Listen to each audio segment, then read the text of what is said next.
అంతే. బొమ్మలు వద్దాను, బొమ్మలు అన్నది సండే కాదు కదా అన్నది, అందుకే బొమ్మలు ఇవ్వలే. బొమ్మలు కాదు, ఇది ఆలకిస్తా ఆలకించాను.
कृष्ण कृष्ण कृष्ण हरे हरे हरे राम राम राम हरे हरे मूकं करोति वाचालं पंगुं लंघायते गिरिं यत्कृपातमहं वन्दे श्रीगुरुं दीनतारिणं गुरवे गौरचन्द्राय राधिकाय तदालये कृष्णाय कृष्णभक्ताय तद्भक्ताय नमो नमः।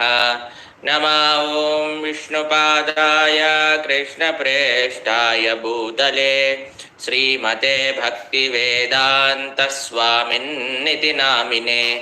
नमस्ते सारस्वते देवे गौरवाणी प्रचारिणे निर्विशेषशून्यवादी पाश्चात्यदेशतारिणे वाञ्छाकल्पतरुभ्यश्च कृपा सिन्धुभ्य एव च पतितानां पावनेभ्यो वैष्णवेभ्यो नमो नमः।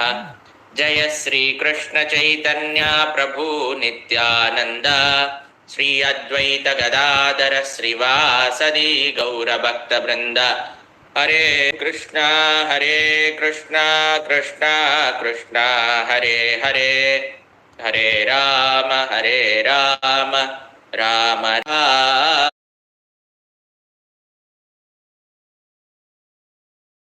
हरे हरे। హరే కృష్ణ. అందరికీ సాదర ప్రణామాలు. 6వ రోజు భాగవత ప్రవచనానికి మీ అందరికీ స్వాగతం. మనము నిన్నటి రోజున కాళీయ మర్దన లీల గురించి విన్నాము.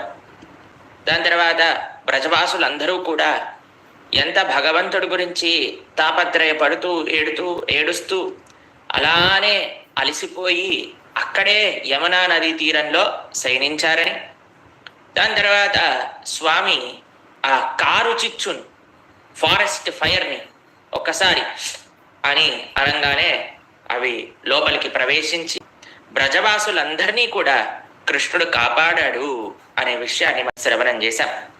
దాని తర్వాత బృందావనం ప్రతిరోజు మనం నిన్న చెప్పుకున్నామండి. బృందావనం లోపలికి కృష్ణుడు వెళ్ళేటప్పుడు ఎలా ఉంటుంది, బృందావనం నుంచి ఇంటికి వచ్చేటప్పుడు ఎలా ఉంటుంది, ఎంతో వైభవం, ఎంతో ఆశ్చర్యం. అలా ప్రతిరోజు అంతే, ప్రతిరోజు అంతే. ప్రతిరోజు ఆటలు పాటలు ఆనందం. బృందావనం అంటేనే ఆనందం, కృష్ణ బలరాములు అంటేనే ఆనందం. అంటే బృందావనంలో ప్రతి సీజన్ ఒక్కొక్క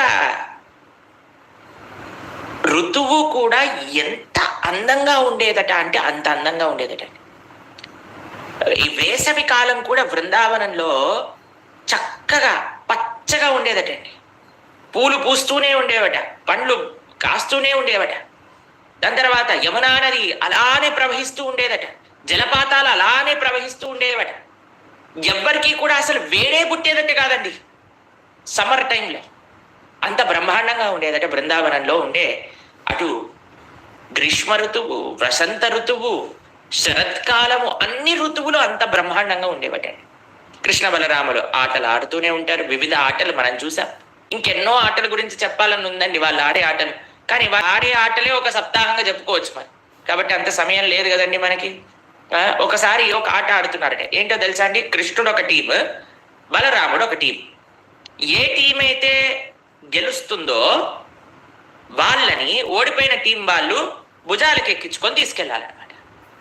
అయితే బలరాముడి యొక్క టీం ఏదైతే ఉందో గెలిచింది. అప్పుడు కృష్ణుడు ఏం చేయాలి? బలరాం టీంలో ఉండే వాళ్ళని కృష్ణుడు ఎక్కించుకోవాలన్నమాట. మీకు విషయం తెలుసా అండి? కృష్ణుడు ఓడిపోతే ఊరుకునేవాడు కాదట అండి. ఓడిపోయి ఏయ్ గుర్రమవ్వు కృష్ణ, ఇప్పుడు నీ టర్న్, నువ్వు ఓడిపోయావు గుర్రమవ్వు అంటే, నేను ఎందుకు గుర్రం అవుతా, నేను రాజుగారి పిల్లవాడిని అని అంటేవాడు.